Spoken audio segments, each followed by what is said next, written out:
We'll go ahead and get started. Hi, everyone. Welcome back to the Forum webinar series. My name is Priya Chhaya, and I am the Associate Director of Content for the National Trust for Historic Preservation. It's really great to see everyone today. In case you don't know, Preservation Leadership Forum is the professional membership program of the National Trust for Historic Preservation. This webinar series is made possible by members of Forum, and we sincerely thank all of you who are here today. Today's webinar is called Advocating Successfully for State Historic Tax Credits and brings together 3 different experts in state historic tax credits to share how New York, Kansas, and Maine each greatly improved their programs in 2025. Next slide, Rhonda, just so we can see who those speakers are. Great. I'm really excited to have Renee, Daniel, Elizabeth, and Terry here today. Before we begin, a few logistics. We will take questions from the audience during the webinar. Please send questions via the Q&A function directly to the panelists. That's actually located at the bottom of your Zoom screen. We also encourage you to talk to each other using the chat function. The closed captioning function is enabled for this webinar. You can start it and disable it either through the controls at the bottom of your Zoom screen or through your audio settings, depending on what version of Zoom you're using. Following the program, we will send out a recording of today's webinar directly to the email you used to register. And finally, all of our webinars are available on the National Trust YouTube channel. As a reminder, we ask that everyone is respectful to each other in the chat and follow our code of conduct, which Colleen, who's managing the chat, will drop the link in if she hasn't already. And now I have the great pleasure of turning this over to my colleague, Renee Kuhlman, the Senior Director of Outreach and Support. Hey, Renee. Thank you, Priya. So thank you for joining us today. Very excited for everyone to hear from these 3 remarkable colleagues about the improvements that have been made to their state's historic tax credit. I'm going to start off with a little bit of table setting in 3 ways. 1, how we measure success for these incentives, a few reasons why states adopt these policies, and then some tried and true advocacy strategies. So the format today is that we will hear first from Daniel, then Elizabeth, and Terry. Each will have about 10 minutes to quickly describe their changes that have happened to their state's historic tax credit. And then we'll have some time for Q&A from you to hear what's on your mind and have them lend their expertise. So the first slide that we have up is showing that advocacy makes a difference. So folks like you started in 1984 with the first state, New Mexico, who adopted a state rehabilitation tax credit. And this was to pair with the then new federal historic tax credit. And by this year, 2026, you've seen that 38 states have these policies in place. And you can see over the past 10 years that states like Alabama, California, Michigan, and New Jersey have added their programs. Next slide. Over the past 30 years, the National Trust has done a lot of studying of these tax credits to figure out which ones are the most effective and what makes them so. And these are just some of the ways that we have found that if these policies have these types of components to them, more rehabilitation happens. So for example, they're predictable, they have the ability to get the tax credit into the hands of an entity with actual tax liability, they're able to be taken against many taxes, and states are allowing the nonprofits to use. So it's not just the owner of the building, but long-term lessees can take advantage of it. So I want to call to attention to the bottom, which has a National Trust State Historic Tax Credits webpage. And there you'll find the reports that we've outlined these. There's also great talking points if you're making the case for this type of thing in your state. But we also have a wonderful data table. And this research was supported by David and Julia Eline. And you can go in and compare all these different program aspects of all the state tax credits. So if you're interested, go to that webpage. Next slide.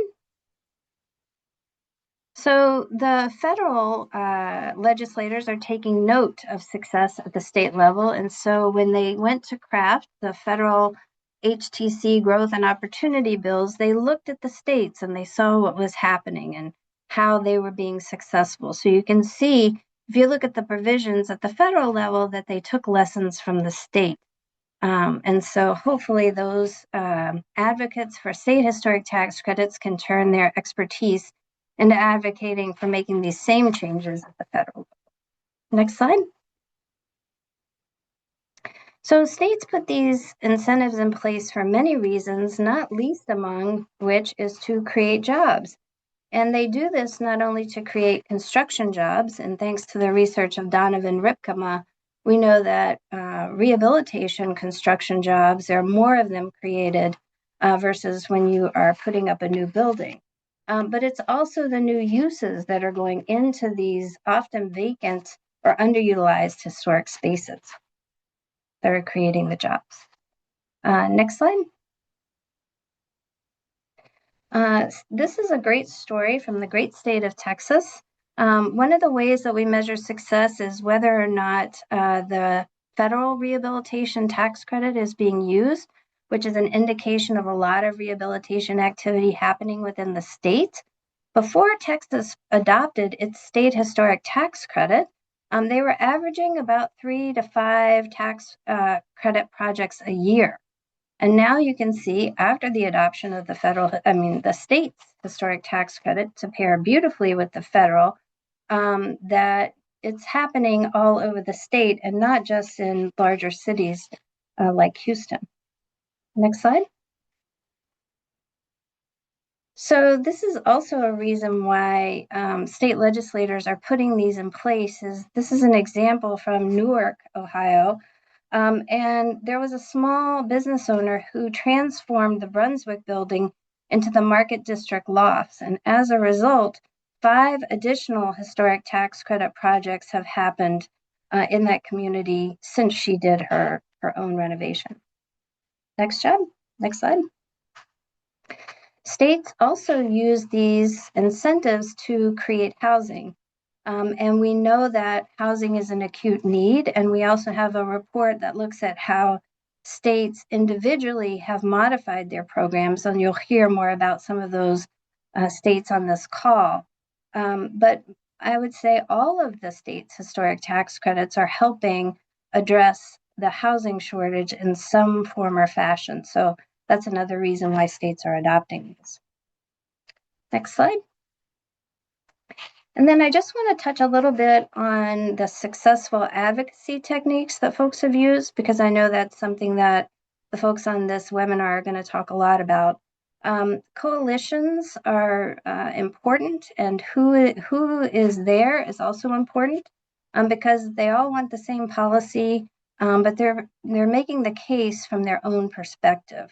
And they do this in many different ways, and not just visiting with legislators during the session. Next slide. But they also do it when legislators are not in session. And I have a feeling that if a picture is worth 1,000 words, then a site visit is worth 1,000 pictures, or definitely something you can't even calculate the value of. I was recently on a call with the folks in Missouri, and they credit the site visits with being one of the reasons why they were able to pass changes in that state legislature with very few nay votes. So with that table setting, I would like to turn it over to Daniel McKay. Renee, thank you. Renee, you have the unique experience of being so focused on the state programs over such a duration of time. I mean, there's really no replacement for, your self-held expertise, the materials you produce, and I mean, the context that you're able to provide for states that are seeking to improve or states that are seeking to establish tax credit programs. Your experience is so valuable. So thank you for all the support you've shown New York and other states over the years. So I'm Daniel McKay. I serve as Deputy State Preservation Officer in New York State. I've held that position for 9.5 years now, with previous work in the preservation field as Executive Director of the Connecticut Trust, and for 15 years prior to that as Policy Director for the Preservation League of New York State.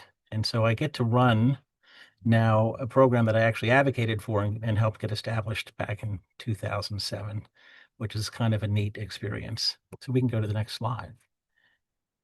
So just to briefly say, New York State believes in tax credits as a public policy incentive. We have a barn tax credit that was reestablished in 2022 after a short hiatus due to federal tax credit, federal tax code changes. And then both the homeowner program, the middle box, and the commercial credit program, the lower box, took 7 years of advocacy between 2000 2007, a nascent program established in 2007, and then the bones of the current program were finally adopted in 2010. So we have a 14-year experience with a robust but still developing program, and remarkably, that program has meant almost $18 billion worth of private investment in historic commercial properties in New York State. That's 1,480 completed applications. We have $7 billion in the Part 2 stage. So we are a high-flying state. I know New York State can serve sometimes or be thought of sometimes as an exception to the rule or a unique set of conditions. New York City is no longer the driver of this program in New York. There are exceptions to that. There are big projects in New York, in the city and boroughs.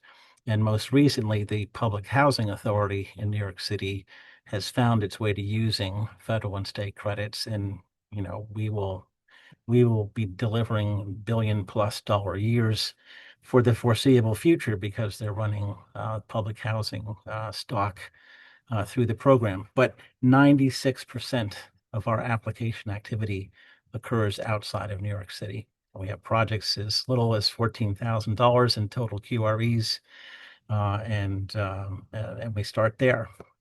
So we can go to the next slide. One of the key components of the New York State Rehabilitation Credit is that it is limited to distressed census tracts. That was a very specific decision made during our advocacy for the program back in the 2000s to provide the right type of fiscal constraint to the program. Our program is uncapped on an aggregate basis. Ohio, I know, has an annual aggregate cap. Other states do as well. Our program is uncapped. However many projects come in, those projects can be awarded credits and proceed. We're very thankful for that.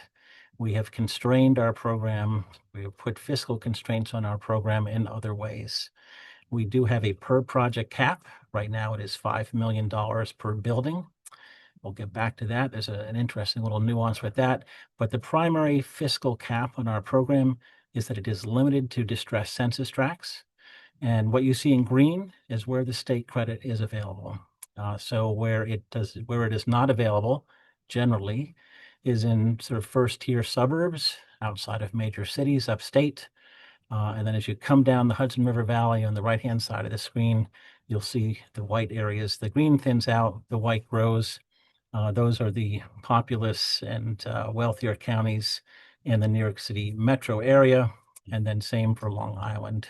The program faces demographic restrictions on Long Island as well. So federal credit is available throughout the state, as you know, and the state credit is limited. The state credit provides an additional 20% credit, up to $5 million per building in a project. And there's actually a 30% credit for projects under $2.5 million in QREs. I'll refer to this map again. We may want to come back to it, but for the moment, let's go to the next slide. So I think there's simply value in establishing a program, no matter what it is. If you can just get a state rehabilitation tax credit program, even at the lowest level of incentive, it actually could be it's going to be helpful. In 2007, what we had introduced into the legislative process, actually 2006, it was implemented in 2007. The 2006 legislative process, we introduced legislation that was going to be a good program. What happened in the last minute deal making before the state budget finalized that year vastly diminished the program for both homeowners, individual owner occupied homes, and as well for the commercial credit. And we were gravely disappointed in that. But to have a program in name, but not in terms of effectiveness, actually meant for the next 3 years with a constraint provided by the market crash of 2008. For the next 3 years, developers and property owners could say, you've got a program, but it doesn't work for us. It doesn't, the incentive levels aren't set correctly. And that was such an advantage. We were no longer just trying to get the concept established in state law, but we were trying to improve a program that we could tell the legislature and the governor's office simply would not work. So what happened in 2010 is we got the bones of the current program, limited to distressed census tracts, 20% credit. You had to use the federal credit to claim the state. And since that time, we've been able to build the program, enhance and evolve the program in specific ways to meet specific needs, all building off the baseline 2010 program. Another key component of the census tract restriction is that we defined, distressed census tracts fairly aggressively, 100% state median family income. And so these are not super distressed places. They include super distressed places, but they really work. It's a threshold that works for much of the state, as you saw on that map. Of course, demographics and census tracts can change. We did amend the program to include a 2-year grandfathering status. I apologize for the incomplete sentence, for census tracts that effectively improved out of the program.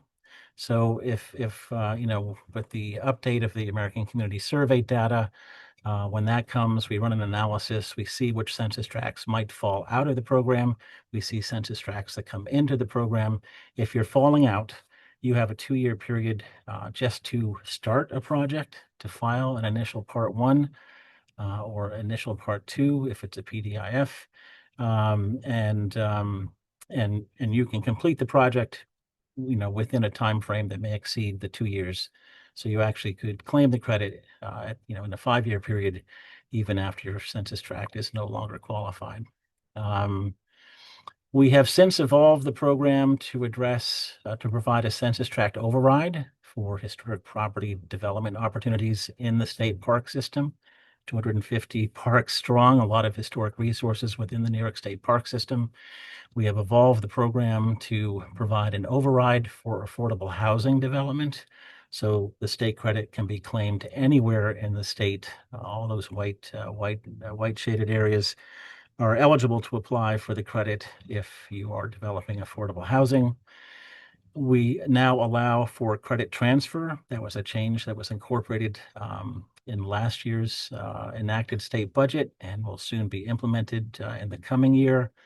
And we also, I didn't include it here, but we also evolved the 30% credit for small projects under 2.5 million in QRE. So all of these changes are happening based on the observation of data and use, conversations with developers and municipal officials who are stating what their needs are, where the program is not quite as effective as it should be. And the legislature not only has renewed this program on a 5-year basis consistently, but that's the reauthorization period. But we've been able to focus specific targeted enhancements along the way. Next slide. So there actually are two proposals waiting in the wings. One is to provide a census tract override for business improvement districts in New York State. These are, as you can imagine, typically Main Street type environments. This is really a way to get the lower Hudson Valley, the main streets and historic commercial districts of the lower Hudson Valley and Long Island region, but in some cases, first-tier suburbs as well, into the program. And then there is a separate proposal to provide a census tract override and increase cap, so raising the cap from 5 million to potentially 8 or as high as $15 million for what are considered variously described as white elephant projects, difficult to develop properties. But the thing that we put in for the purpose of targeting the incentive, that the advice that SHPO gave advocates and has since been adopted, is that these properties should be vacant, and they should be vacant for a multi-year period, 3 to 5 years before they can qualify. So this is not about addressing building stock. The program works well for building stock that's in use. We probably do need to raise the incentive for large factory complexes, mill buildings, state campuses, often for psychiatric, historically psychiatric uses and such. This proposal is designed to get at that inventory, again, specifically targeted to a known inventory, probably about 40 to 50 sites across the state that would otherwise not have, would not be able to access as much of this incentive as needed. So both of those proposals are active bills in this state legislative session 2026. I think overall, the point is you really need to define and defend that you are designing a fiscally responsible program that is being targeted to needs very specifically. Hence the census tract components. Midtown Manhattan does not need the state credit. Midtown Manhattan works. The real estate market there works for redevelopment under almost all circumstances, even during national economic crises, and the state credit is not needed for Midtown Manhattan or other components, other areas of New York City in particular. That's a fiscal constraint. I think our program is is structured in such a way that it is readily adaptable to newly identified needs, such as the affordable housing component, the vacant building component, if that passes. We have a very clear record of performance, both upstate and down, urban and rural. I think what's interesting is, while there is no recent comprehensive economic impact report for New York State, we do rely on the National Park Service annual data. That has been helpful that alone has been helpful to us in making our arguments. The last economic impact report in New York was at the very beginning of the advocacy process to get this credit established. It dates to 2000. It was a Donovan Ripkema product. Donovan and his firm did the best they could with really a very limited data pool in New York State. And what I'm very thankful for is that we do now have an extraordinary portfolio of data to inform future detailed reporting about New York State. So if we go to the last slide, we now have a dashboard system updated daily. I can log in when the commissioner calls, when the chamber calls, when a developer calls, or the Preservation League. We have the ability to see in real time exactly how the program is performing. This dashboard is just, the most basic sort of entry point into the data. I can sort by municipality. I can sort by county, by state legislative district, by congressional district, and the numbers are stunning. $17.8 billion in completed projects, $7.34 billion in part twos that are in progress. We can sort by affordable housing units added, units renovated. Any question you need to ask about where the program is performing or who it's performing for, or where the political support is or needs to be, this dashboard can now answer. I'm really thankful for staff in our office for getting the data coalesced to the point where we can operate in real time like this. And I think That's amazing. last slide. Just the contact information. Happy to be in touch with anyone if you want to talk about the development of this program. Daniel, I continue to be amazed, just truly amazed at what you guys have created. And being able to track it like that is even more amazing. Elizabeth, would you care to tell us all about Maine's program and some of the changes that you guys have successfully solved? I would. Thank you so much. Thank you for having me. My name is Elizabeth Frazier. It's a pleasure to be with you all today. I, excuse me, I'm recovering from a cold. I have the good honor of being here to substitute for Tara Kelly, who is actually the executive director of Maine Preservation. And she and I have worked together fairly often and regularly on historic tax credit issues. And it's my pleasure to talk to you about the exciting work we've done in Maine. So next slide.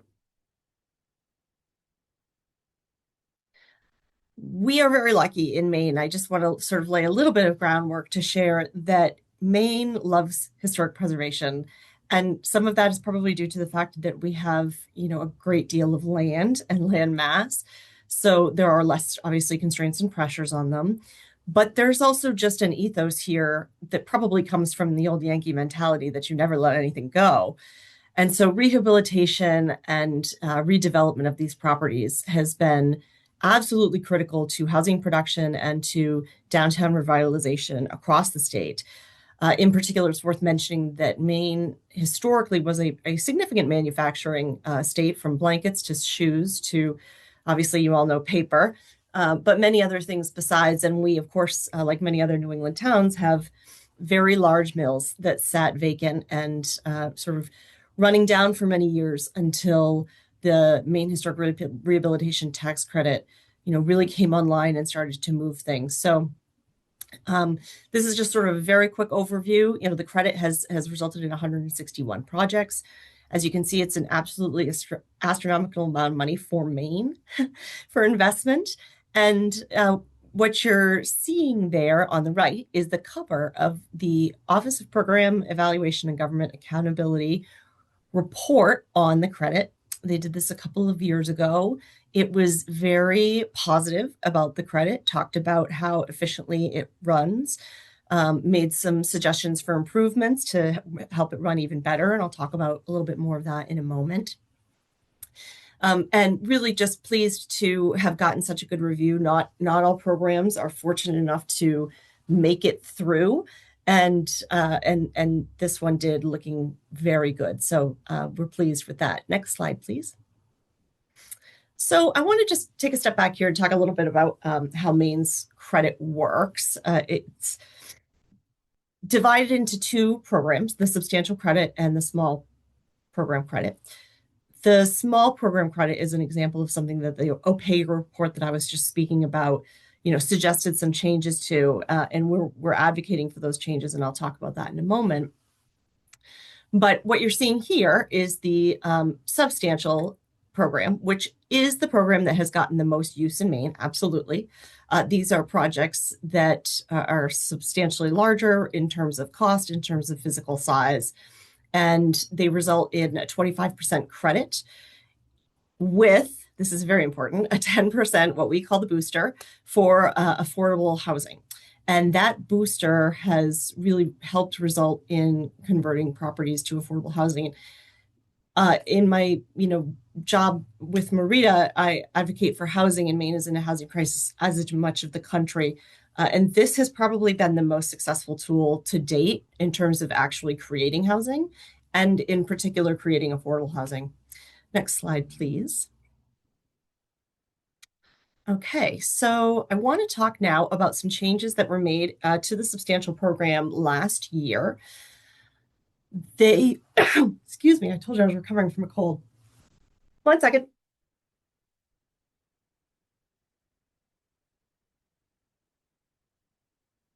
There we go. Okay, so they did not actually make changes to the amount of credit that is received. I'll talk about this in just a sec. It's still 25% for the substantial credit. The largest change that was made is that it accelerated the return period for the person claiming the credit. So with the change, you are now able to take that accelerated rate all within the first year, basically receive your entire credit within the first year if you would like, as opposed to parsing it out over a period of years, which is what it was before. So right now, obviously, this has some limitations and restrictions. It has to be an income producing property. It has to, meet the substantial basis test, which has to do with, amount of money put into the program. And it obviously has to be listed in the register. And unfortunately, right now, there is a sunset on the program for 2030. We are trying to get rid of that, and I will talk about that in a moment. But the thing I wanted to mention that we successfully got changed up here in Maine last year was to add a 10% booster for housing in rural areas. So this actually stacks with the affordable housing provision. So I said they didn't change the amount received. That's not entirely true.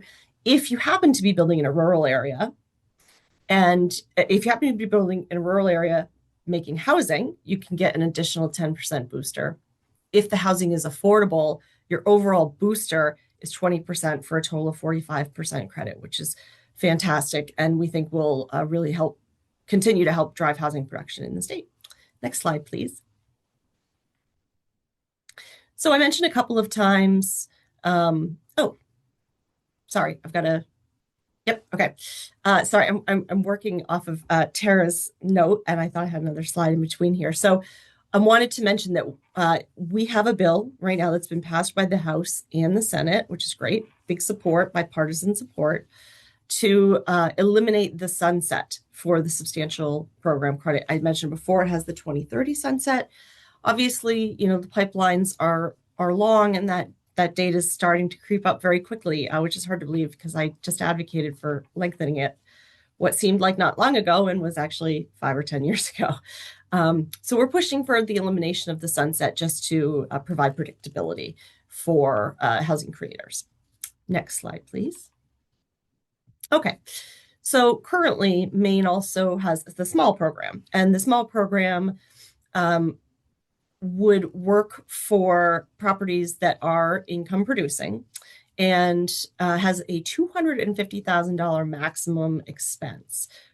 That's been a really big problem because you can't build, do, or create anything for $250,000. So the OPEGA report, that evaluation report that I mentioned a couple slides ago, actually suggested that in order to make this program more efficacious, it should raise to $1 million as a sort of expense cap. And that would also provide a 25% credit with those same boosters, the 10% affordable and the 10% for housing. And yes, those stack. And so those are changes that is how Maine's small program currently works. Next slide, please. Yes, and so here you can see some changes that we are making to the proposed, to the small credit. And that includes bumping the amount up to 30% for the base credit, bumping the affordable booster to 15%, and then we would still have that 10% for housing in the rural areas, and those stack. And then, as I mentioned, moving that expense threshold up to $1 million in response to the OPEGA report and reality. And of course, as I mentioned, requesting no sunset either for the substantial or the small. But it's worth mentioning that we're seeking it for both. Next slide, please. Okay, and then this is the one that's really sort of the newest piece of the puzzle, and we're excited about it. This would create a homeowner program. Maine currently does not have one. This would provide 25% credit for qualified expenditures with some boosters for the creation of an ADU at a certain area median income. That's about low income, sort of on the mid-range of the low income. And then if the building was previously not occupied, that would be a 5% booster. It does not need to be an income producing property. It can be a home. It has to be an owner occupied residence. And that owner occupier has to make at or below $120,000 in income in order to be eligible for this program. So it's very exciting that this is essentially a program that will encourage individuals who may be on the lower income spectrum to move into homes that are historic and need rehabilitation work, and to take that work on themselves, so that it's not just rich people who can afford to live in historic properties. So we're very excited about these potential changes. And currently, the bill is actually on next slide. So currently, the bill that encompasses all these changes is LD 435. It has passed the House and the Senate, which is fantastic. Last year, they passed a bill that did, as I mentioned, accelerated the return on the credit and provided the rural booster. So just last year, same legislature, they've already said, yes, we love historic tax credit. We want to do more with it. They passed this bill as well. This bill is still waiting for a determination of its what we call fiscal note. That's the price tag. We are hopeful and optimistic that we will get it through this year. And some of the reasons are, one, they, like I said, have really decided to double down on the credit because it is so successful.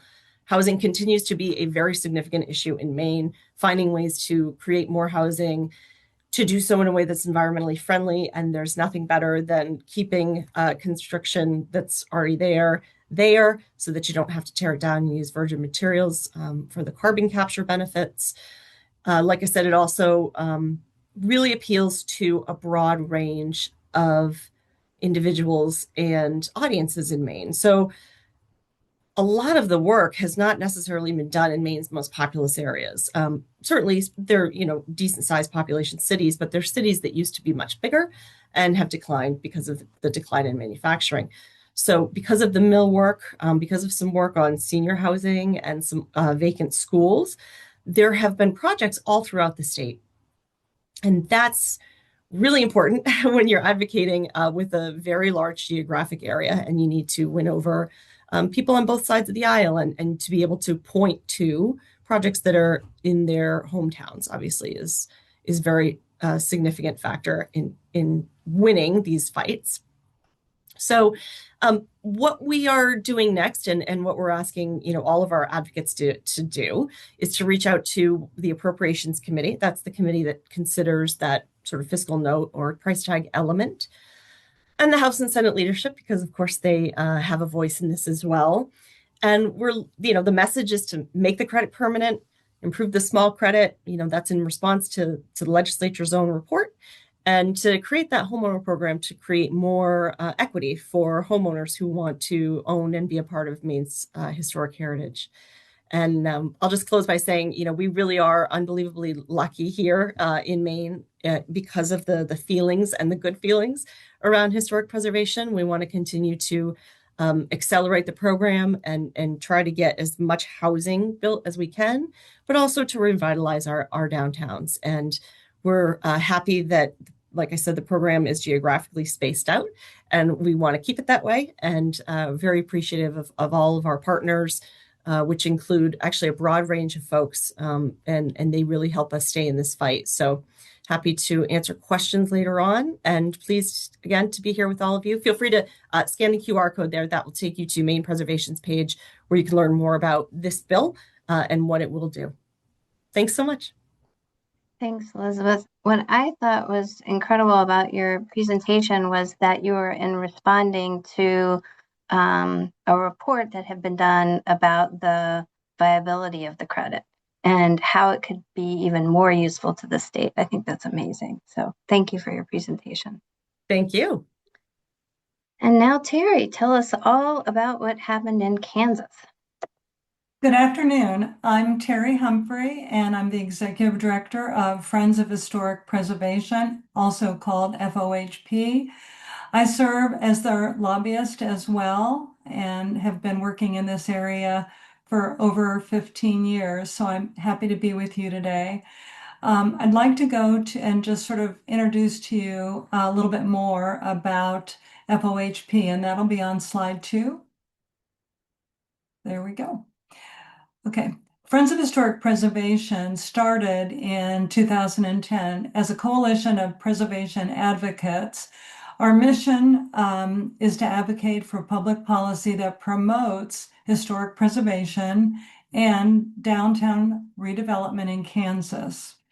FOHP is the only advocacy group working at the state level in Kansas to grow economic tools that are necessary to support historic preservation of the built environment. And our members include preservation societies, consultants, developers, economic development organizations, financial institutions, accountants, and architects. For the first 8 years of our existence, we actually fought to keep the historic tax credit from being repealed. In fact, in 2009, that's what started the formation of this organization, because there was a significant cut in the historic tax credit program at that time. And there was really no advocacy organization that was engaged in either education or lobbying at the state level to have seen that coming and or to have prevented that. And we decided that we would never get in that position again. So let me tell you just a little bit about the Kansas Historic Tax Credit Program. This program was created in 2001 by our legislature to stimulate historic, and I should tell you that's slide 3, the next slide, please. Thank you. There you go. I'll have to practice that with you. Okay, so we began this program in 2001 to stimulate historic preservation, economic development, and of course, job growth in Kansas. When this program was created, the income tax credit was equal to 25% of qualified expenditures for qualified historic properties with a QRE of at least $5,000. And also what's important to mention is that this program is not capped, wasn't capped at any point ever, and that the program is transferable. And the other part of this that's very important is that the legislature gave the state historic preservation officer the authority to administer the historic tax credit. So remember that, because we're going to come back and talk about that in a little bit. So I'd like to talk to you about enhancements to this program over the years. There you go. I'm sorry. Okay.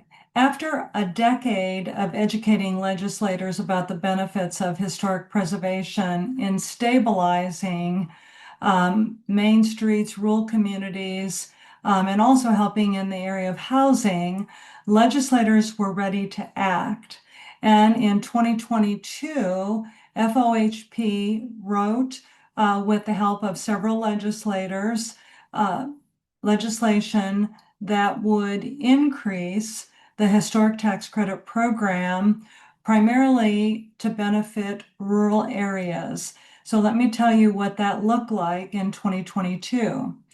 Our legislation that did pass had a 40%, went from 25% to 40% on registered buildings in communities with a population of less than 9,500 people.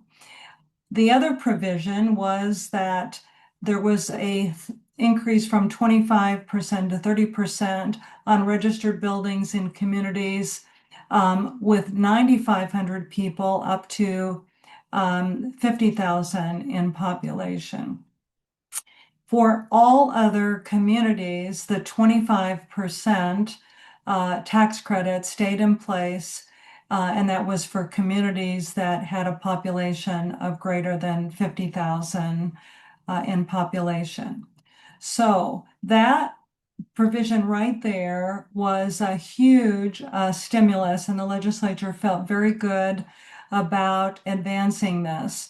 But as we were writing this bill, also it came to our attention through conversations with legislators and their main streets and the problems that they were having getting them redeveloped, that there were also commercial buildings in these downtown districts that they may have been 50 years of age or older, but they really weren't qualified and they weren't architecturally significant or whatever, and that they really weren't going to be placed on the register for historic places.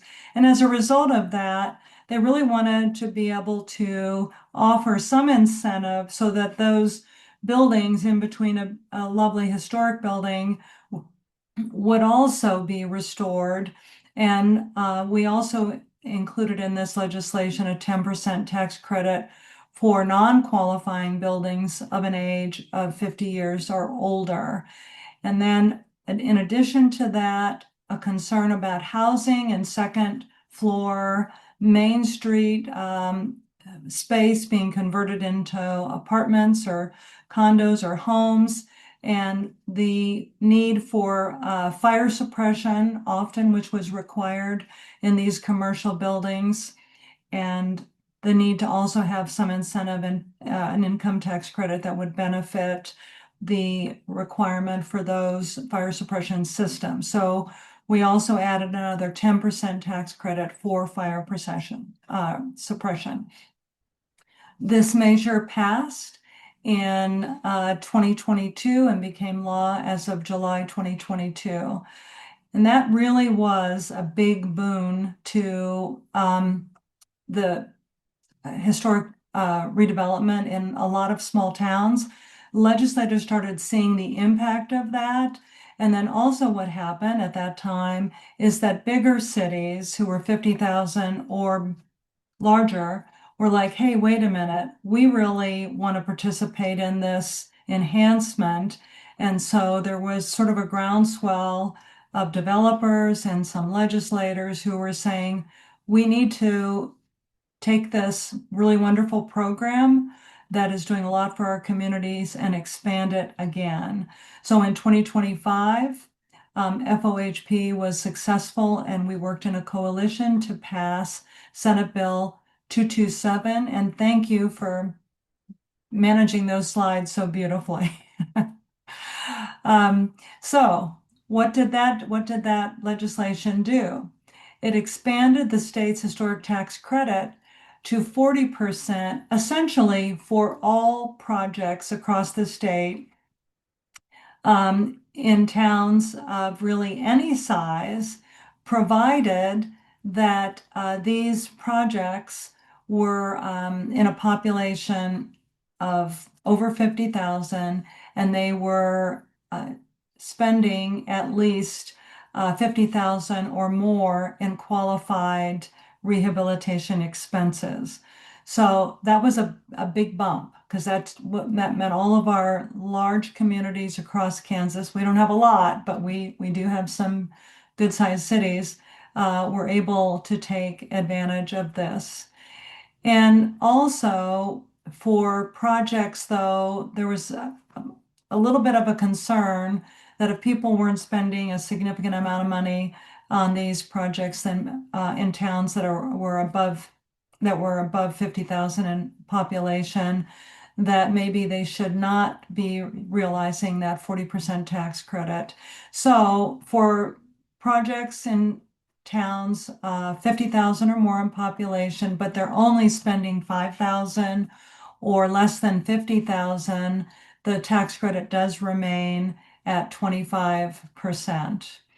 So all in all, these were a big boon to historic preservation activity in Kansas. Now, this just became law as of July 1st, 2025, but we do expect already we can see there's an expansion of applications, and we can see that this is going to really stimulate a significant amount of development in our state.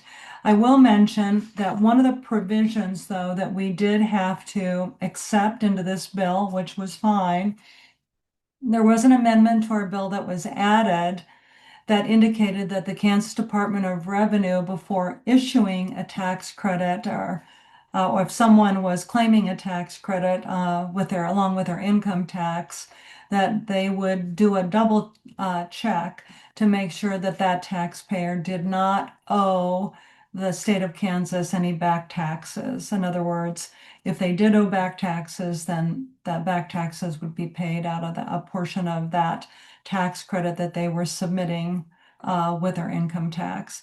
And again, we hope everybody is up to date on paying their taxes, and if so, they're not going to have any problems here.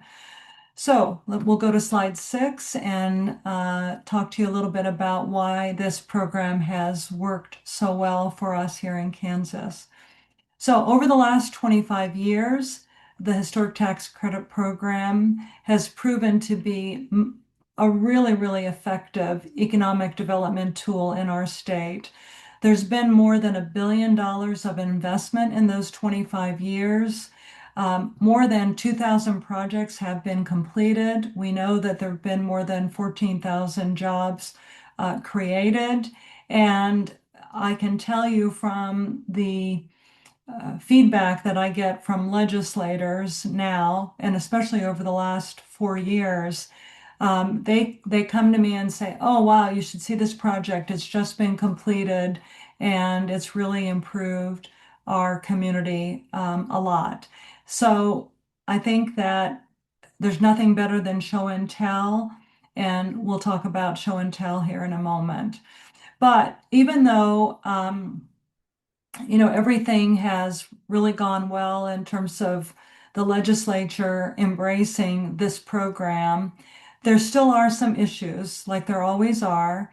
And the issue for us here in our state is that we right now have a major problem for applicants. And I'll have you move to slide 7, streamlining the historic tax credit program. Thank you.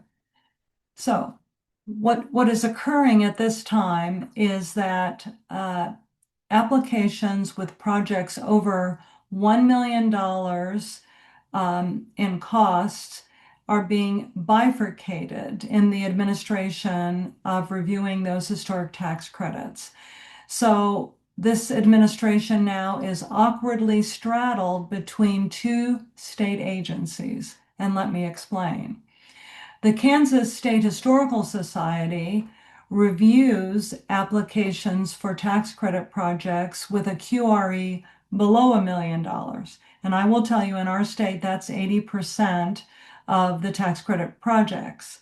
But the other thing I want to remind you of, when I was sharing and describing our program in a few of the earlier slides, I let you know that when this program was created by our legislature in 2001, the Kansas State Historical Society was exclusively given the authority to review these applications and to determine what qualified expenses existed, and then, of course, issue the tax credit.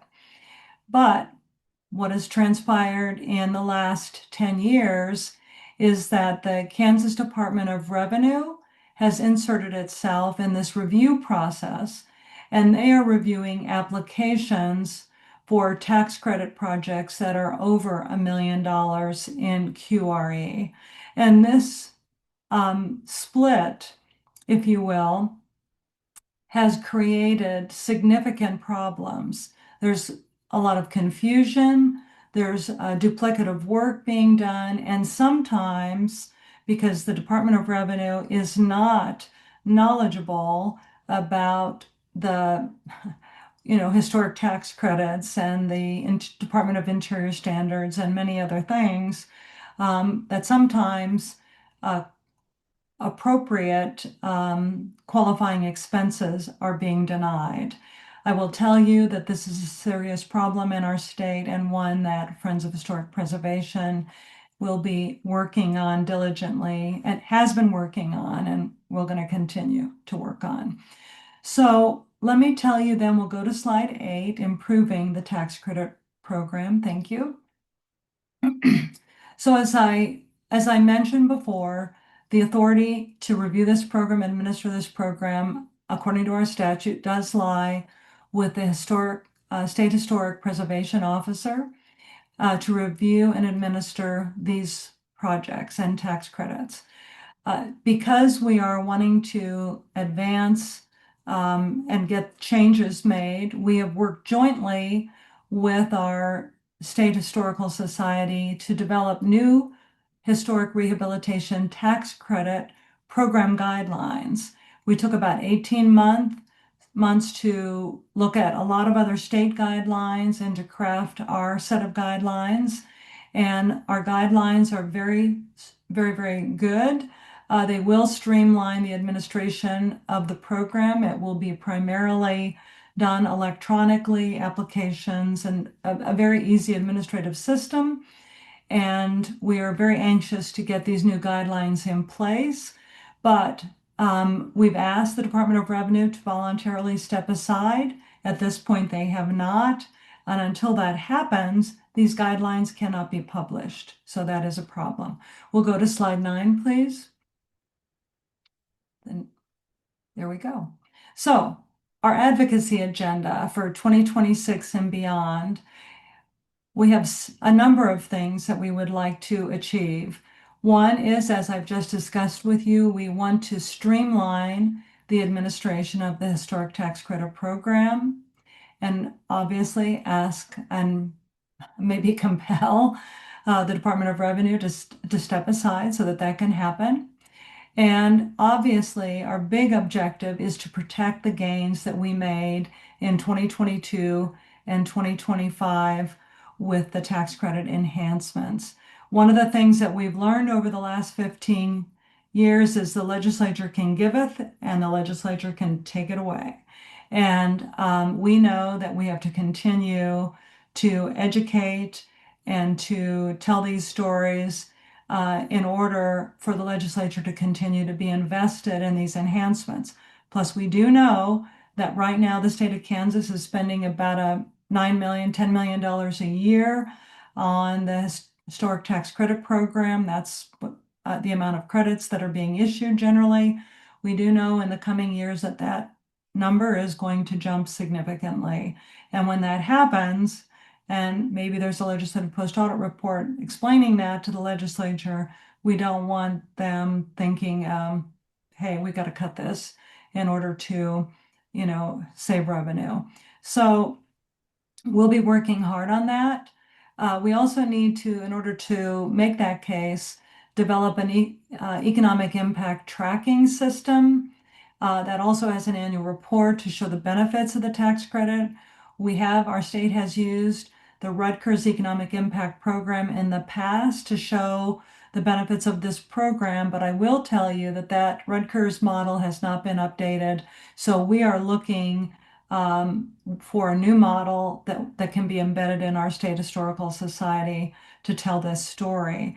And then, of course, we want to also, as a nonprofit advocacy organization, organize and showcase preservation projects to stakeholders, both to the community, legislators, policymakers, so that people realize why they want this type of activity to continue. And I will, Terry, yes. I just think that the work that you guys have done, your coalition is amazing, and in terms of all the achievements that you've made, and now the work that you're trying to do to streamline it, it's really impressive. I know folks around the country are jealous about, and also thinking about how they can make use your all's program as a model. Okay, well, there you are. Well, this is what we've done. And again, thank you for your time, and I'd be happy to answer any questions at the time. Great. Thank you, guys. I want to note for the person who asked exactly what a historic tax credit is, and I apologize as the moderator, I should have started out with that, but we leaped into these programs because they are so exciting. But a historic tax credit is a dollar for dollar reduction in taxes if you are rehabilitating a building according to the Secretary of the Interior standards. So it's a dollar for dollar reduction of taxes, and there's some great resources in the chat that can give you that 101. One of the things that I think everybody noted in their presentation was that state historic tax credits work for states of all sizes, communities of all sizes, and buildings of all sizes. So many uses, many different ways to use this flexible policy tool.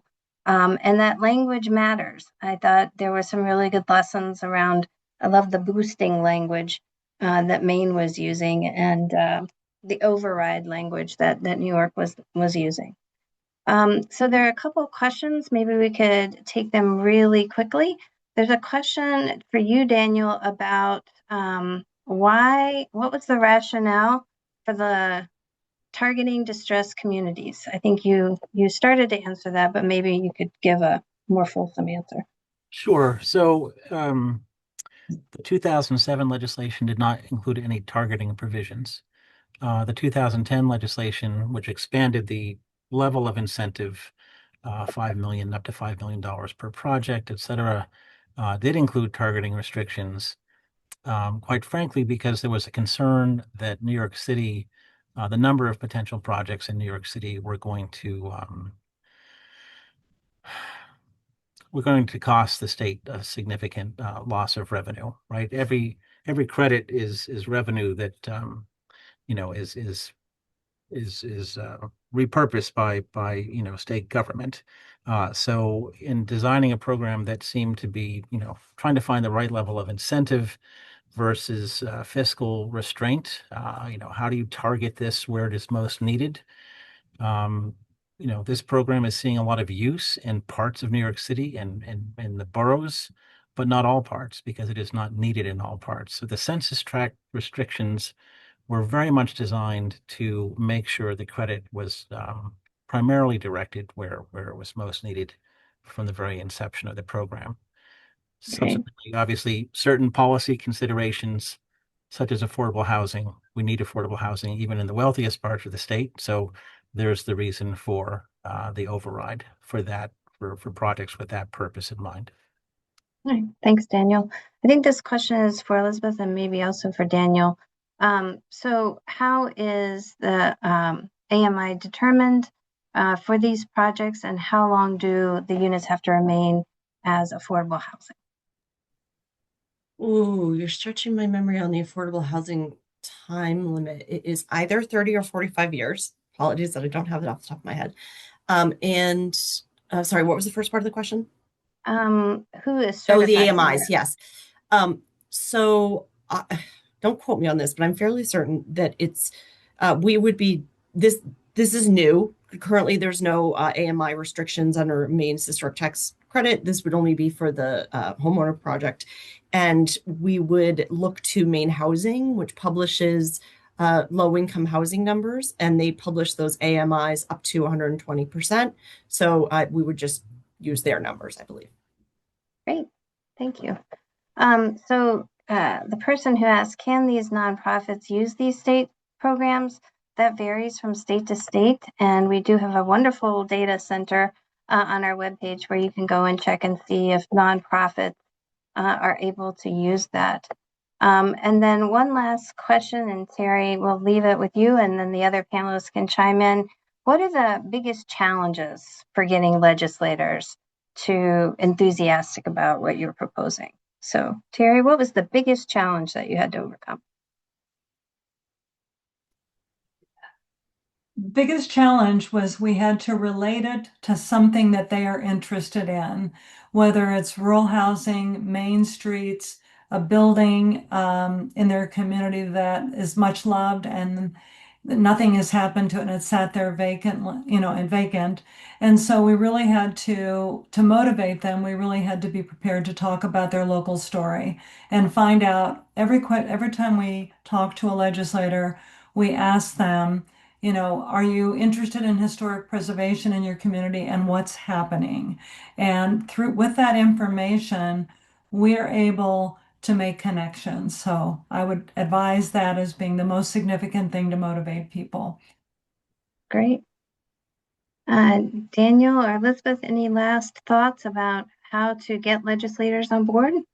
Well, I think what struck me back in the early days of lobbying was how disinterested New York State legislators were in the data that was already available, circa 2000, 2010 timeframe in other states. So here, Renee, all your good work to consolidate and aggregate that material in that timeframe, it was almost as if certain key legislators in New York just didn't care how good the numbers were in other places. And again, it took the launch of a really poor program in 2007 to really get the development community, engaged in communicating that what you've given us is absolutely ineffective, serves as no incentive at all, and really is just an odd reward for projects that were going to happen with or without the incentive. The only thing I will say is housing, housing, housing, housing. It's a national issue. The more you can tie it to housing, the more successful you will be. Point. Thank you. Priya. Thank you so much. I think we're at time. Thank you everyone for sticking around a little bit longer so we could get to some of those questions. If there's others on the list we didn't get to, like I said in the chat, I will send them directly to our panelists, and it should have your contact information on it. And so they can email you directly if that's okay with everyone here. So just to tie things up, we wanted to point out we have one more webinar in February leading up to Preservation Advocacy Week in early March. This is on federal preservation priorities for 2026 with our crack government relations team with some very special guests. Where you can register is being dropped in the chat. And also, if you haven't already, urge your members of Congress to protect and enhance the historic tax credit. I'll be including an e-alert or an action alert for you guys to take in the follow-up email as well. And Colleen just dropped that in the chat as well. So finally, thank you to everyone who attended today's webinar. Thank you to our speakers, to Renee for their knowledge and expertise. If you have any questions, you can email us at forum@savingplaces.org. And as a reminder, this webinar has been recorded and we will share the webinar, all the links that were shared in the chat, any follow-up questions we didn't answer that might be relevant to the larger group into the email you use to register through Zoom. The email will come through Zoom. If you don't see it, it will be on our website, on our story section, and on our YouTube channel. And finally, please take a moment and take the survey that'll pop up right after we close this webinar. It will also be included in that follow-up message. We depend on the information you give us and the feedback to tweak our webinars going forward. So again, thank you all for attending today, for the great questions and the great chat, and we will see you next time. Have a great day.